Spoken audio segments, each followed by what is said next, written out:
Bonjour YouTube, ici Largo pour une vidéo sur Age of Innovation, la deuxième version de Terra Mystica. Donc c'est un grand moment à cette table et le but de cette vidéo, c'est de vous faire part du ressenti des 5 joueurs qui sont à cette table. 5 joueurs qui ont pour la plupart une grande habitude de Terra Mystica et pas tous, pas toi Jérôme, on est d'accord. Et ça va être un petit peu brouillon, un petit peu folklore, mais c'est le but, c'est vraiment un show. Il est 1 h du matin et on tourne cette vidéo juste après la victoire de Yann. Bravo Yann. Merci. Voilà. Bah, c'est un jeu initié, tu sais. On se retrouve juste après le générique. À tout de suite.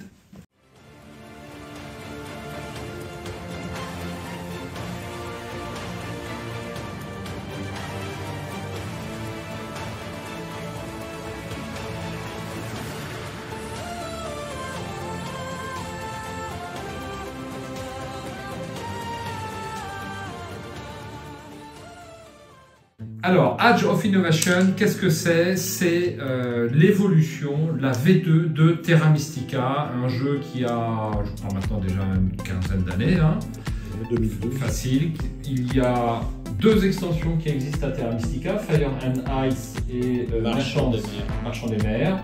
Marchand des Mers n'ayant pas laissé un souvenir impérissable puisque le plateau de jeu était surchargé. Et on n'y a joué qu'une fois, hein. Et pourtant on adore Terra Mystica.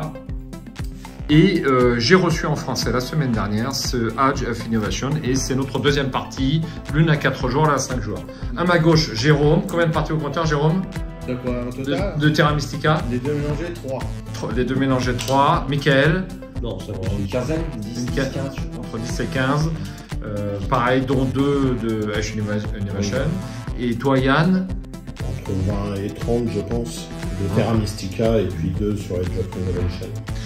Et 2 parties d'Age of Innovation pour toi, Gilles. Oui. Et combien de Terra Mystica? Vas-y, dis. Une quinzaine. Ah bah non, enfin, beaucoup plus. Ah mais sur BGA ça compte pas. Ah bah si, sur BGA. 200 sur BGA. 200 sur BGA. 200. Voilà.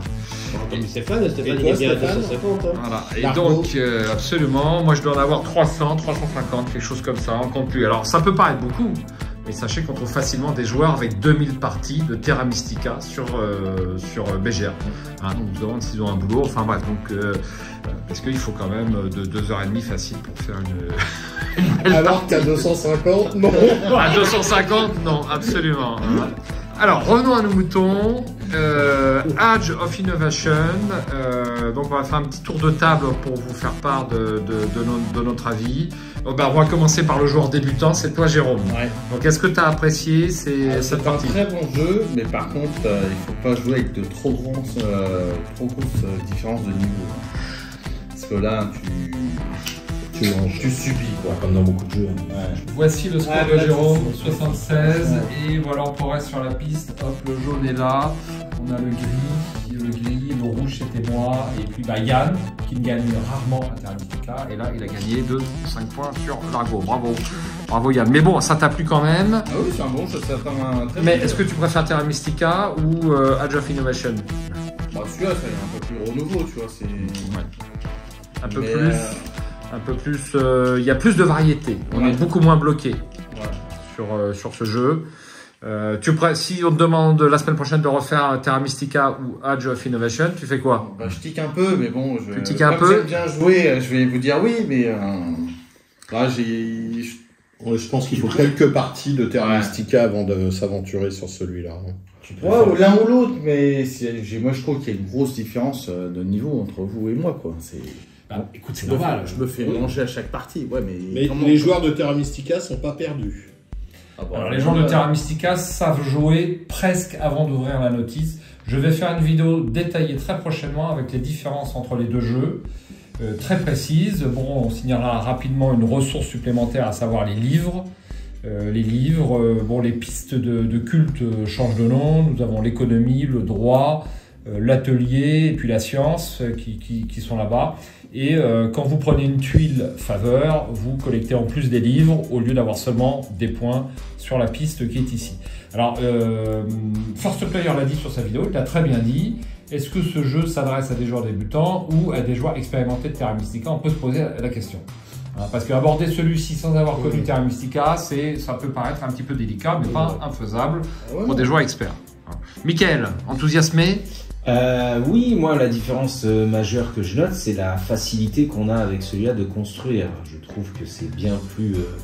on a beaucoup plus de choix disponibles, on n'est jamais bloqué et on construit. La preuve, moi il me reste 2 bâtiments, j'ai jamais autant construit à Terra Mystica que je construis ici. Je trouve que on arrive en fin de partie, on pourrait, j'imagine, vraiment tout construire en fin de partie sur celui-là. Beaucoup plus facilement qu'à Terra Mystica. Moins frustrant, on n'est jamais bloqué alors qu'un mauvais départ Terra Mystica peut rapidement se révéler extrêmement délicat à gérer. On construit assez facilement 3 villes, voilà, sans avoir les nomades. Je pense qu'on peut aller facilement à 4 si on est un peu plus expérimenté. Donc on a un tableau qui est nouveau là-bas, ce sont les innovations. C'est le nom du jeu. Nous avons des grosses tuiles qui sont ici, qui sont nommées, comme vous pouvez le voir. Donc là je fais un gros plan sur route commerciale. Donc à la fin de chaque tour, par comptoir, vous avez 2 points de victoire. Par guide. Par guide, sur celui-ci, oui, absolument. Vous avez des bâtiments neutres qui sont une nouveauté également du jeu. Ce sont des bâtiments blancs. Lorsque vous les posez, eh bien, sur une tuile de votre couleur, eh bien, ils vous appartiennent. Ça peut permettre de créer une ville assez facilement, puisque vous avez des bâtiments supplémentaires que vous allez pouvoir acquérir avec ces tuiles-là, qui sont les anciennes tuiles faveur, et puis les tuiles innovation. Vous avez également une façon de dépenser vos livres qui est ici. Donc en dépensant 3 livres, vous avez 3 pelles. 2 livres, vous transformez, c'est très utile, une maison en comptoir, même si vous êtes à l'autre bout de la carte, sans forcément avoir... Ça, sont variables, c'est pas toujours les mêmes. Celle-là, il y en a d'autres aussi. Et c'est variable, donc ça fait une très très grande rejouabilité. Ça permet aussi de pouvoir choper éventuellement de l'or, parce que dans Terra Mystica, celui qui est premier joueur au dernier tour, en général, il se jette sur les pièces et ça ruine pour beaucoup le plan des autres. Néanmoins, on n'est pas forcé d'avoir cette tuile-là avec l'or. Très grande rejouabilité également avec toutes les tuiles qui sont ici de fin de manche, qui sont extrêmement variées. Il faudrait que je regarde précisément combien il y en a dans la boîte, mais pas loin d'une bonne quinzaine. Et une très très grande rejouabilité. Donc pour l'instant, on n'a pas les tuiles de fin de partie de Fire and Ice. Vous savez que dans Fire and Ice, vous pouvez avoir des tuiles de comptage de fin de partie qui sont différentes de celles du jeu de base, à savoir la plus grande agglomération reliée. Yann, le victorieux de la soirée. C'est toujours de gloire, vas-y, c'est rare. Déjà, c'est par rapport à Terra Mystica, si à Terra Mystica on n'est pas relié, on est à peu près sûr de perdre. Là, ici, j'ai réussi à gagner sans être relié, d'avoir été le seul sans être relié. C'est à noter. On construit beaucoup. Ce qui est plutôt bien, c'est que comme il y a une nouvelle ressource avec les livres, on peut choper d'autres stratégies, voilà, certaines ressources, d'autres alternatives. Donc comme tu le disais, on n'est pas du tout coincé, enfin beaucoup moins. Également, grosse rejouabilité avec les peuplades. Il y en a, alors je ne sais pas combien il y en a, mais qu'on peut justement combiner avec les différents terrains, avec les forêts, avec... il y a 12 factions différentes. Voilà, 12. Et ce qui permet d'associer, d'avoir des combinaisons. Alors certaines d'entre elles sont certainement optimales, mais finalement... Alors vous associez donc un peuple avec un plateau de terrain. Le plateau de terrain vous donne des ressources de départ, éventuellement de la navigation de départ ou de la terraformation de départ. Enfin, c'est assez asymétrique. Et le fait aussi de choisir avec les forts, ça je trouve ça vraiment sympa. Il y a une course aussi à la construction des forts pour choisir les pouvoirs, puisque en début de partie, il y a des pouvoirs, le pouvoir des forts et également... Le pouvoir des quoi? Alors c'est plus les palais, les palais. Alors ça n'a jamais été des forts. La forteresse. Voilà, absolument. C'est ça. J'ai pas 250 parties. Non, il n'y a pas de souci. Tout à fait. Alors, j'explique, je t'interromps 5 secondes. Vous avez sur votre plateau de jeu un emplacement vierge pour votre forteresse qui est ici. Vous avez une petite tuile comme ceci qui vient bloquer votre forteresse. Et puis, vous allez venir choisir parmi cette tuile forteresse celle qui vous intéresse. Et plus vous ferez votre forteresse en premier, et plus vous choisirez vite votre tuile forteresse. Donc ça, c'est sympa pour leur rejouabilité. C'est encore un brise-neurone terrible pour savoir s'il faut arriver en premier à prendre notre tuile ici, mais c'est un petit peu moins d'immersion quand même au niveau de l'asymétrie, puisque moi j'aimais bien, quand on jouait les magiciens, avoir une forteresse dédiée à mon peuple qui m'apportait un pouvoir précis. Là, je trouve qu'il y a moins de personnalisation de votre peuplade. Donc là, les navigateurs, par exemple, vous avez 2 points si vous construisez en bord de rivière.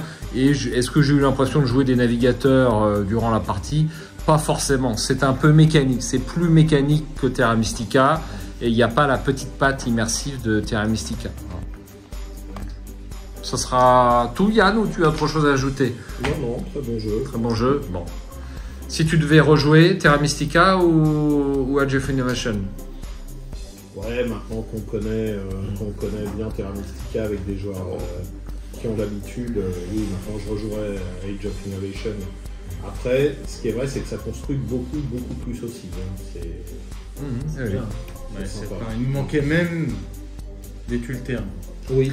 Pas cette tuile terrain dans la boîte, ouais, c'est un petit peu embêtant, il faut faire des photocopies. C'est une partie à 5 joueurs quand même. Ouais, une partie à 5 joueurs, on était un peu serré. Et toi, tu voudrais rejouer Terra Mystica ou Age of Innovation, Michael? Je pense que celui-là, il offre un peu plus de souplesse, de possibilités. Voilà, il est moins frustrant, tu l'as bien dit. Hein. L'aspect un petit peu frustrant est intéressant dans Terra Mystica. L'aspect tendu est aussi intéressant. C'est vrai que là on peut s'en sortir avec les livres. Et là j'ai remarqué sur cette partie, les deux premiers, ils ont joué les livres. Les bâtiments là-bas. Voilà, les bâtiments. Et c'est eux qui finissent en tête. Pas trop, moi j'ai joué que... Attends, joué les livres, moi j'ai pas joué, Mickaël non plus. Alors quand tu parles de livres, tu parles des tuiles d'innovation qui sont ici. L'innovation. Voilà, c'est le but du jeu, je pense qu'il faut acheter les tuiles. Regardez cette tuile, vous qui êtes joueur de Terra Mystica, c'est intéressant. Vous pouvez construire un monument sur un terrain qui existe déjà à votre couleur. Ce monument a une valeur de 4 en puissance pour la construction de votre ville. Et d'autre part, vous pouvez avoir une ville avec seulement 2 hexagones. Donc c'est une tuile super intéressante comme innovation. C'est le monument, il est super. Donc vous remarquez qu'il y a un petit peu d'asymétrie entre mon plateau et celui Agile, puisque moi pour ma deuxième tuile d'animation, je n'ai pas besoin de livres supplémentaires, et l'Agile a besoin d'un livre supplémentaire pour sa deuxième innovation et 2 pour sa troisième innovation. Moi c'est pas le cas pour la deuxième, et on citera que pour acheter une tuile d'innovation là-bas, eh bien c'est 5 bouquins. En bas à gauche, c'est 2 bouquins jaunes. Une couleur, ouais. Putain, on a encore du mal à retenir les... C'est quoi ça déjà? Économie, droit, industrie et sciences. Donc comme vous pouvez le voir ici, il vous faut 5 livres. Médecine, je crois. Médecine, 5 livres pour construire une tuile innovation. Et si vous n'avez pas construit votre palais, ça vous coûtera 5 pièces supplémentaires. Oui, c'est le but du jeu, effectivement, Gilles. Moi, j'ai pas joué assez les livres, et voilà. En plus, je me suis trompé parce que. Et en plus, tu as oublié ton pouvoir de base, qui est quand même embêtant. J'ai oublié mon pouvoir de base, donc voilà. Donc j'ai perdu pas mal de. Alors, est-ce que vous devez acheter Age of Innovation si vous disposez de Terra Mystica dans votre bibliothèque? La réponse est évidemment oui. Si tu as fait 50 parties de Terra Mystica, peut-être. Si tu n'en as fait que 2, joue à Terra Mystica. Oui, on peut dire ça. Et effectivement, l'immersion supplémentaire de Terra Mystica, malgré que ce soit un jeu assez expert et assez difficile, vous apportera la petite touche narrative supplémentaire, je dirais, qui manque à Age of Innovation et qui viendra assouplir sa difficulté. D'un autre côté, le côté moins frustrant de Age of Innovation pourra peut-être rassembler certains joueurs débutants. Néanmoins, l'apprentissage sera pas facile puisque si on ne connaît pas les règles de Terra Mystica, c'est quand même assez abrupt. Hein, il faut bien le dire. Pour moi, la réponse est oui. Vous aimez Terra Mystica, vous devez absolument acheter Age of Innovation, c'est obligatoire. Et puis, est-ce que Age of Innovation va mettre au rencard, au placard, Terra Mystica? L'avenir nous le dira. J'ai le sentiment que commercialement, c'est sûr. Les gens vont pas racheter Terra Mystica si Age of Innovation, je pense. Mais il va rester un noyau dur de joueurs de Terra Mystica. Je pense que ça. Oui, moi j'aimerais bien en jouer, hein. Surtout que j'ai pas joué beaucoup les Fire and Glass. Les Fire and Ice. And Ice. Glass, c'est un mix des deux. Après, j'ai remarqué, on a très rarement joué à 5 sur Terra Mystica. Là, donc, sur 2 parties, on a joué une fois à 5. Sur Terra Mystica, sur 200 parties, j'ai dû jouer 2 fois ou 3 fois à 5. À 5, on était très rapidement bloqué.